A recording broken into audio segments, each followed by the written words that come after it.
Hello and welcome to the show.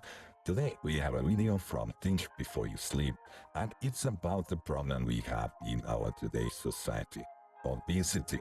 Let's check this. Announcement time. Ready? I don't think you're ready. I'm not ready. Get ready. No. All right, y'all. Your girl Jay is officially going to FatCon 2025. That's right, Seattle, Washington, I'm coming for you.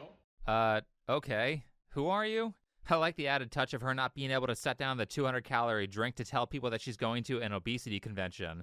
But now I'm interested. Let's hear about FatCon. So, for those wondering what FatCon is, well, it's literally what it sounds like. It's a fat liberation convention taking place in Seattle, Washington. FatCon has so much to offer, like tons of programming and keynote speakers and movement classes and literally like everything you could possibly dream of. Except for nutrition classes. I noticed how we got the exercise classes in there because walking like 10 steps and doing some chair yoga is not that hard. But we forgot really the only education that matters for them, which is learning how to eat less. Conveniently, the convention has everything but that as far as I can see. Let's get more into it, but first, let me tell you about this video's sponsor, Raycon. It's hardly here about Raycon. How does it say? I was having the same idea, like, what kind of movement are they going to do? How much more is she doing? Like, traveling from her city to Seattle, maybe? That's all the movement she's doing in a week? Holy moly. And what is a FatCon? Like, the way she described it, it sounded like it's a celebration of being fat. Like, why? How is that the celebration? Somebody please explain it to me. It's been a few months since I did my first Raycon ad spot, and now that I've had more time to use the everyday earbuds, I have to say that I really like these things. The people at Raycon seem to have a great understanding of what features their customers want. For example, my favorite feature is the ability to pair my earbuds with two different devices simultaneously. So if I want to be connected to my laptop and my phone at the same time, I can do that. Raycon everyday earbuds also come with active noise cancellation, an 8-hour battery life on a single charge, and a 32-hour battery life if you let them recharge in the case, so basically these things never run out of battery. And in the off chance that you forget to charge them, Raycons have a quick charge function that will give you 90 minutes of battery on a 10-minute charge, which is plenty of power to get you through something like a workout. Speaking of working out, my second favorite thing about these earbuds is that they fit really well into the ear and do not fall out. So, if you want to check out Raycon's everyday earbuds, then go to buyraycon.com/TBYS to get 20% off. That's buyraycon.com/TBYS or click on the first link in the description. Alright, welcome to FatCon, the biggest fat convention on the West Coast. FatCon has been going on for 2 years now, and it takes place in Seattle, Washington. At the convention, you can hear a talk from one of the excellent guests, you can meet a real-life mermaid, you can tape a paper to a door that says slut, you can eat ice cream. When Postmates delivers 6 times the amount of ice cream you ordered, you have no choice but to share. I knew my fellow fatties would appreciate some gourmet ice cream, and they sure did. That sounds like a real time and a half. What a memory. And of course, don't forget the fashion shows because there's a lot of fashion at this convention. But most importantly, FatCon is all about bringing people together in larger bodies to spread fat joy. Fat joy to me is letting go of shame and allowing myself to feel good in the body that I have. I am glorifying obesity every day, and that is my fat joy. Why does this woman talk like she owns more than 5 cats? I mean, I'm getting the vibes of someone who not only glorifies obesity, but also cheerfully says the term fur babies a lot. Fat joy, in all of its expressions, is a rebellion. Parts of our culture tell us that we're only allowed to be fat as long as we're trying to get thin, or as long as we're healthy and completely able. Wait. Did she just admit that she's not healthy and not completely able to move around? Is that not the point of living? If you're not healthy, you're not living, you're actually dying. And if you're not moving around, you're not going to be healthy, so it kind of was the point number one. But did she just smilingly admit that she's celebrating people dying? Because this is what I'm hearing right now. That's not a rebellion, that's called giving up. You find joy in not being healthy and not being completely able? Anyway, FatCon's goal is not just to bring people together to spread fat joy. It feels like its true motive is on the website here, where it says, "Our mission is to improve the lives of fat humans through art, health, and public policy. We don't seek acceptance, we seek fat liberation." What the hell is fat liberation? Fat liberation aims to reclaim power over fat bodies and lives so that folks can live free from discrimination and persecution. Oh, so you're like oppressed because you eat too much pizza. That seems to be what they're saying here. For those of you who don't know NAFA is the National Association to Advance Fat Acceptance. We want to build a movement where 100 million Americans have a political identity as fat. What this person who is still pointlessly wearing a mask in 2025 is saying is that instead of actually fixing their life problems, they're going to try to bully the government into giving them special protections, as if they were like confined to a wheelchair from a spinal injury, or if they were people with real disabilities that aren't self-inflicted. That's what this convention seems to be mostly about, and this kind of ideology has been quite an annoying trend of the radical left. I have this self-inflicted problem, and instead of fixing it, I demand that everyone cater to me. I'm dedicating 2025 to fighting for the Fat Equality Bill of Rights, and I want you to be part of this revolution. That was the girl from the start, and she has eaten herself into having such severe breathing problems that she has to use an assisted breathing device for most of the day, as a young person. Fat individuals face barriers that nobody should have to live with. Whether it's being turned away from a doctor's office, not fitting into seats on public transportation, or being unfairly judged in the workplace. These aren't just inconveniences, they're human rights violations. If you didn't see the screen text, it said she's 24 years old. 24. Like our narrator said, she's doing it to herself. Holy moly. I am no shame. I used to be fat. I used to be really, really fat. Since then, I have lost 50 kilograms for I don't know how many pounds it is in American, but it's a lot. Our average small-sized lady weighs less than I have lost weight. I feel so much better, and I have zero shame about it that I lost it. I have shame that I let myself go into that point where I was having problems when I walking up the stairs. After 3 stories, I needed to rest. This is no joke, people. Being fat is no joke. And I think these people fighting for fat liberation, that is a joke. Because they're just trying to justify their own cravings. Because in the end of the day, it's all that. Okay, it's a human rights violation if you can't fit into a chair at a restaurant. Maybe she can sue them like that girl sued Lyft because she was too obese to fit into a car. Just like the civil rights movements that have reshaped history, we're fighting for a world where fat people are treated with fairness, not just tolerance. This is about the right to exist without fear of discrimination, exclusion, or ridicule. You are being treated fairly. You get the same size chair as everyone else. It's equal. What you're asking for is called privilege. Let's push for the Fat Equality Bill of Rights to become a law, because your body deserves justice. We deserve justice. So join me. Head to change.org/fatequality and let's make 2025 a year we change everything. Okay, I have to see this. Let's go take a look at the Fat Bill of Rights. She starts out by saying, "We have been treated as less than or invisible." I assure you, Jay, that both of those things are not possible. Then she goes on about how she is mad that she has to pay more for airline seats. Let's get to her demands. Number 3, all individuals must receive healthcare in environments equipped with size-inclusive equipment, such as wider MRI machines, appropriately calibrated scales, and larger hospital gowns. Got it. So she wants hospitals to spend millions of dollars on new machines so she doesn't have to go to the zoo to weigh herself. Number 4, employers must provide accommodations such as ergonomic seating and appropriately sized uniforms. Number 5, all individuals, regardless of body size, have the right to comfortable and accessible seating in all public spaces. Geez, how many of these rights have to do with this woman being too fat to sit down in a regular chair? What's heaven like? Oh, it's fine. There's a shortage of chairs. Oh. 8 of them. 8 out of 10 of these rights have to do with sitting down.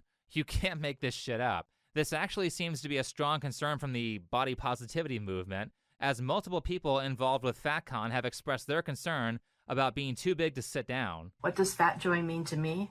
It means being able to go to a restaurant or a show or anywhere and not have to worry about squeezing into a seat. I mean, I can think of one way that you wouldn't have that problem. You could just lose the weight. But no, you can't do that. We must think of every ridiculous excuse and cope to remove responsibility over our own lives. Black women, when we do the same diets as white women, we lose less weight and we lose it slower. The racism that you're experiencing and the struggle to make ends meet actually means the diet don't work for you the same.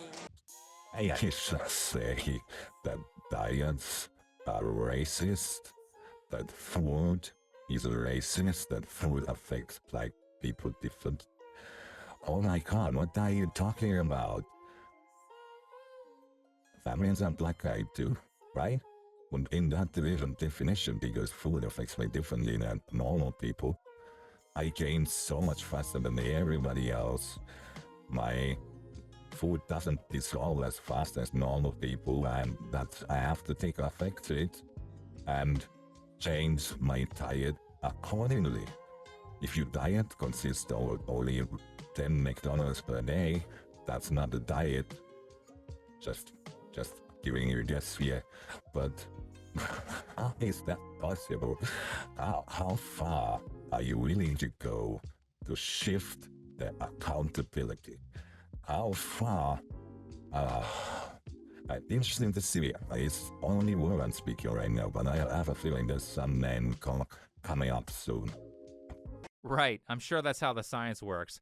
Racism is why you can't lose weight. But going back to the people at FatCon, it is astonishing how much they will try to separate themselves from being the cause of their problems with the language that they use. I went to REI looking for a life jacket, and I was super budget restricted. I was super broke at that point in my life. Budget restricted? These people and their euphemisms. 5 syllables to replace a 1-syllable word. I saw a bunch of life jackets that would fit my budget but not my body. So when I talked to a sales rep, he basically confirmed that. Like, there was one life jacket that would maybe fit my body, and it was about 3 times more than my budget. So I basically told him, well, nothing works for me here because I don't have that money in my bank account, and none of the other ones fit my body. And as I was leaving, he basically yelled at me, "You're never going to find anything that fits your body for that price." Pay attention to the wording. She doesn't say, "This life jacket won't fit me." Instead, she says, multiple times, "This life jacket won't fit my body," as if her body is separate from who she is, as if her decisions didn't lead her to being that size. It's not my choices, it's just the way my body is. I point this out because this is a consistent thing that fat activists do. They say things like, "I'm living in a bigger body," to remove agency over their life. You don't live in a bigger body, you have an addiction that you're not willing to correct, and you ate your way into being obese. Later that day, I tweeted about the incident, and all this hate came in the responses. And one thing that really stands out to me is just the idea that was being communicated, that fat people don't belong in the outdoors because they're going to get injured, they're going to die, they're expensive to rescue, and that's taxpayer money. Like, that was the theme of this response thread. And it was this moment that, like, clicked in my brain, like, I am not the problem here. I am totally capable of that trip. I did it. The industry is the problem. The social barriers, the industrial barriers, the systemic barriers are the problem, not my body. Well, saying that fat people don't belong outdoors is kind of a little bit mean, to be honest. Because if you're not outdoors, you're not moving, and if you're not moving, you get more bigger, right? But it reminds me an old video. I think everybody has seen it on YouTube, where a fat mama was parking in a car on a slope, pulled out the baby with the stroller. I think she was like lifting some stuff outside the car, and the baby stroller started going down the slope towards traffic, where cars were passing by, a lot of traffic. But she was so fat that she fell down in the first step. She panicked so much she tried to run to save her baby. She could not. Meanwhile, the baby stroller was going down the slope. She fell down again. She fell down again until a guy who wasn't in super shape, wasn't like slim or anything, was normal, just ran around the corner and stopped the baby stroller just before the traffic and just waving your hands. Mama, what are you doing? This is what you don't understand. You don't understand. And also, budget restricted. Let me point out, you have the budget to buy all this food to get this big, but you don't have the budget to buy the life jacket you need to survive. Make it make sense, please. You know, probably one of the most entitled things you can do is create a problem for yourself and then call the consequences of your bad choices persecution and discrimination. Because there's this underlying implication that it's wrong for them to charge her more money for a bigger life jacket, despite the fact that it costs more materials to make, it takes up more space in the store, is less sellable than a standard size because not as many people need it, so having it take up shelf space at the store costs them money, and the larger capacity might have required more advanced design or engineering. She's offended that a bigger thing costs more, and I guarantee you that's what she's saying because it's something that's commonly said by the fat acceptance crowd. Well, I'm budget restricted, so I shouldn't have to pay more for clothes. Really? Because you weren't budget restricted when it came to food. Do you know how expensive it is to be obese? All the other countries that wonder and say that Americans are just fat and lazy and they don't do anything to better themselves. This is what $115 gets you. This is going to feed my kids for less than a week. And this doesn't include any dinners. There are no dinners here. This is lunch and snacks. I don't know how people are making it. It's hard out there. I'm actually shocked because I still live in a fantasy land in my head where people don't buy these items. I mean, sure, if you're at a party or if it's like a cheat day, go ahead and reach for the Takis, but chips, soda, ice cream, and donuts for daily consumption? People do that? Now, the narrative point of her video is a little confusing because you would think that food being expensive would make it harder for her to be overweight, but I can see why she's that size. Thin people don't eat like this. And it's the same with the strawberry lemonade that girl had earlier. You know, the one who wrote the change.org petition. Thin people don't drink calories. That's fat people behavior. I mean, these people will drink an entire meal's worth of calories multiple times a day and wonder why they can't lose weight. What do you drink in the morning? Chocolate milk, juice, sometimes Chocolate soda. milk and juice. Yeah. Those are high-calorie drinks. Yeah. And that's really what this is all about. They're only mad because they can't lose weight and they're using fat acceptance as a cope. I mean, just look how quickly Lizzo changed her tune when she started losing weight. You look good, queen. Hold on. Hold on. Let me show the fit then. Let me give you the fit details because you already know. You already know I'm in that giddy. You already know I'm in that motherfucking giddy, ho. I'm in that giddy, bitch. Eloquently said. But this is strange because I have this article here saying that you like being fat. It's so strange that the minute Ozempic gets popularized for weight loss, Lizzo starts dumping weight. What happened to, I have a really hot body, I'm a body icon? Interesting how that narrative is gone the minute that the medical industry gets effective weight loss drugs. Yeah, that Lizzo story, I think everybody knows about it by now, and it's the best example of this kind of issues. Yeah, it's crazy. It is crazy, but in the same time, I can understand her behavior a little bit, because if you're making money, then you have to say what you have to say. You make your money. Same as the channel we're featuring today is making money doing that video. He's making money, but it's different, and it's good to see. It's a good example, actually, how people are coping it. And when they have the money, they have the choice to get slim and get fit, and they choose to be healthy. And it's a good example. And I know, for me, example, I'm really proud of that Lisa lady. I don't know her. I don't know her music or anything.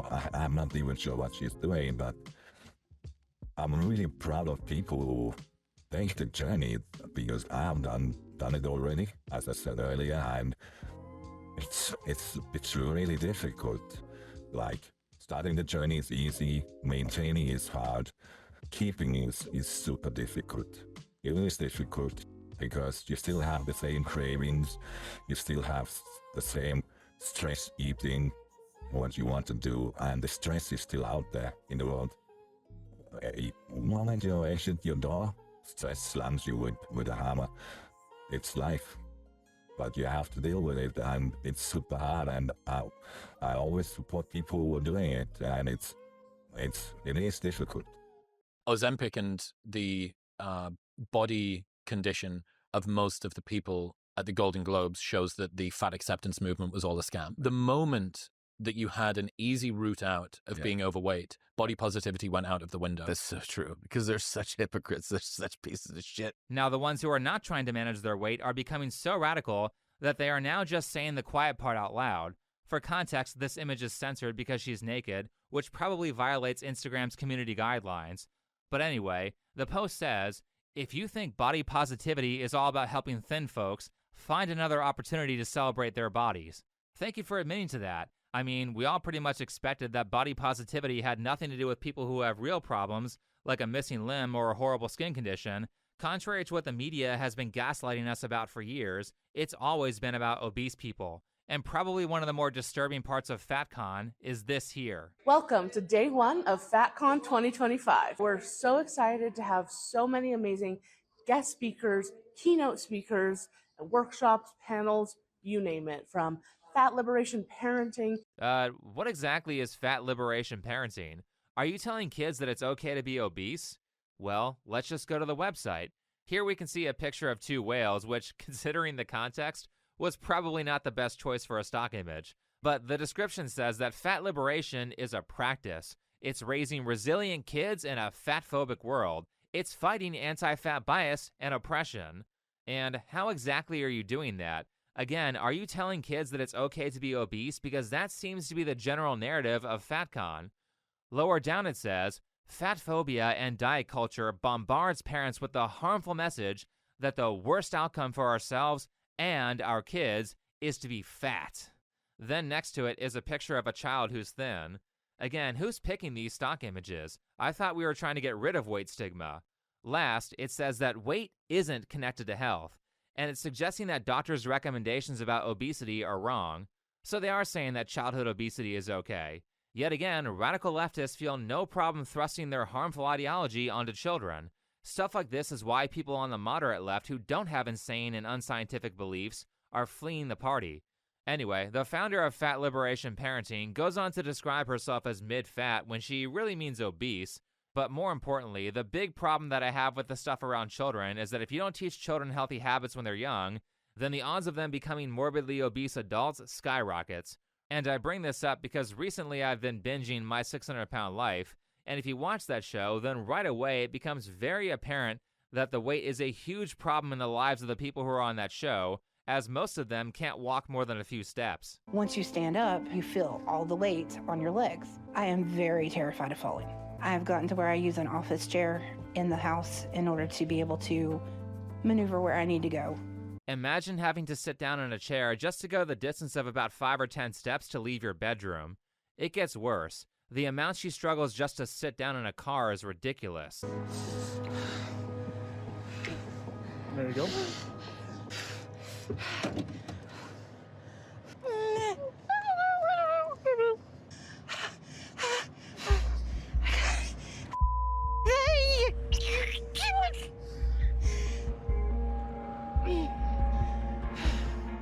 This is actually very common for this show. Half of My 600-Pound Life is like watching someone play a game of Oregon Trail because they're required to go to Houston to visit the doctor before he'll work with them, and they are so big that it's actually dangerous for them to travel in a car for prolonged periods of time.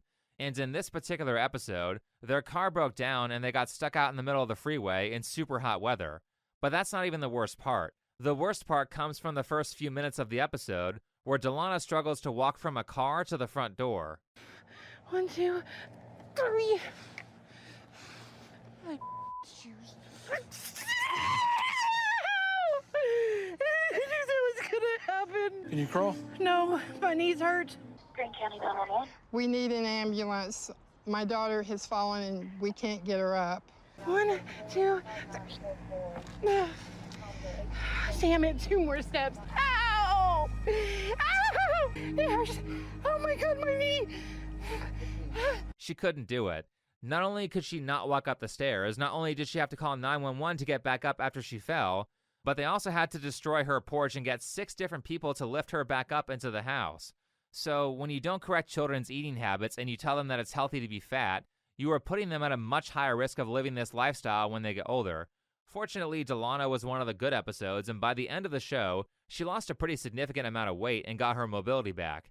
Kind of an inspiring story because in reality, a lot of the participants on this show don't lose any weight, and I actually find those episodes incredibly depressing and difficult to watch. But the more I look at the fat acceptance stuff, the more disgusted I am with how much time they spend coping and living in delusion instead of getting to work.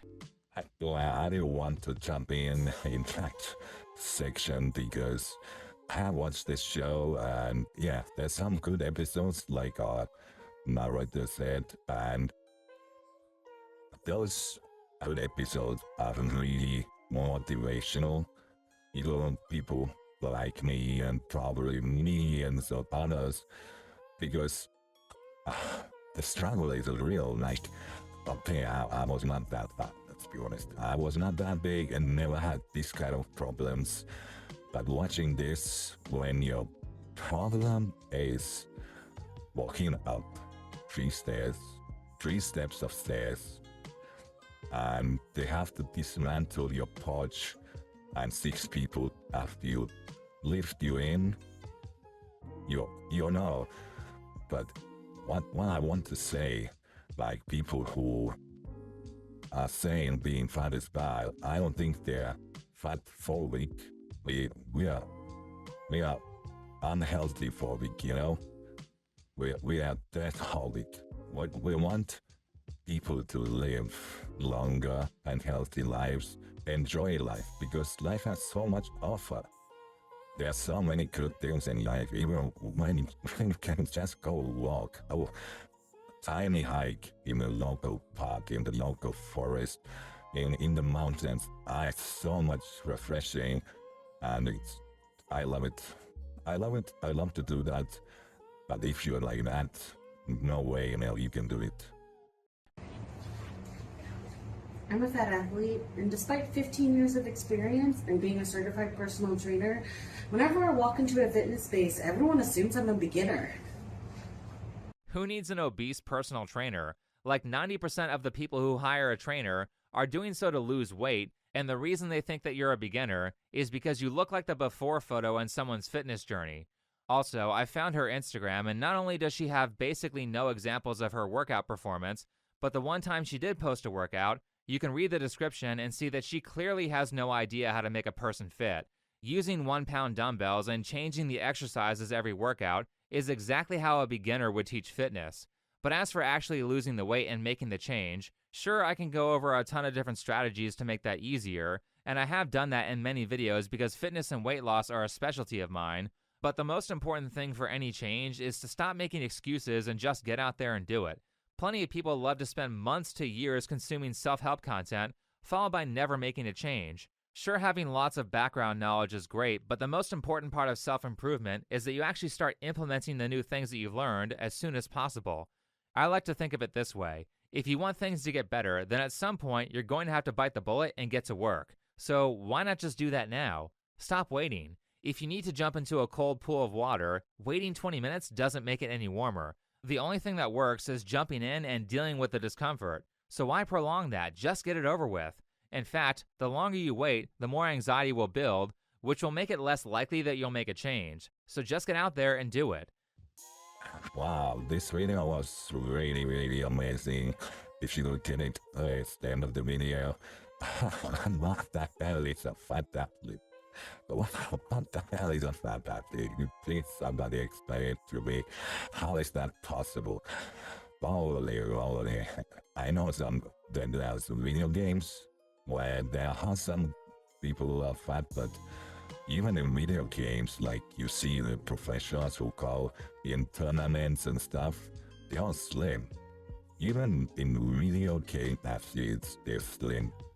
because it helps them. Even the sport, what I really, really love, it's like there's no running, it's golf, and yeah, and you don't have to be slim in able to play it, but it helps you being more better balance and everything. It helps so much. But fantastic, oh my god, excellent training, oh my god, this is so lovely. Anyway, if you reach this far, give a thumbs up, give a comment, let's discuss this. I am open to all ideas, or if I say something wrong, I'm ready to learn. That's why I'm doing these videos, to practice my English and to learn. Anyway, I will see you on the next one. Bye bye bye.